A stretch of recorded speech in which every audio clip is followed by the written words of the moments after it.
Négociation difficile, le Pass-Rail concernera finalement bien toutes les régions françaises, sans exception cet été.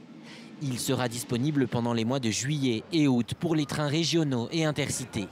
Avec un prix fixé à 49 € par mois, le Pass-Rail sera réservé aux moins de 27 ans. 700 000 jeunes pourront l'obtenir. C'est accessible à beaucoup d'étudiants, ça correspond à leur capacité financière, c'est leur donner une facilité qui leur convient beaucoup.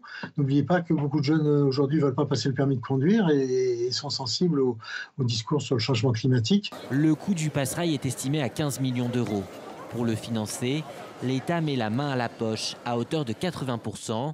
Le reste est payé par les régions. Le gouvernement espère que ce test est un premier pas vers une généralisation du dispositif, comme c'est le cas en Allemagne. Chez nos voisins, un tarif unique pour les trains régionaux, les métros et les bus a été adopté l'an dernier et connaît un grand succès. On nous promet une eau naturelle garantie 100% saine, une source minérale sans contamination. Mais pavée dans la mare, l'eau contenue dans les bouteilles des marques bien connues, Contrex, Épar, Vittel ou encore Perrier, commercialisées par le groupe Nestlé, ont été contaminées. Une expertise diligentée par les agences régionales de santé et menée dans les usines du Grand Est et en Occitanie montre des traces de bactéries, de contaminants et de pesticides. Un cocktail peu ragoûtant pour les consommateurs d'eau en bouteille. J'utilise de l'Épar qui est dans la liste et finalement j'ai arrêté d'en acheter et j'amène de l'eau du robinet, tout simplement. C'est vrai que ça fait un peu peur de savoir que on achète des choses mais en fait on ne sait pas vraiment ce qu'on achète derrière. Si elle est polluée, l'eau, autant prendre celle du robinet, c'est tout.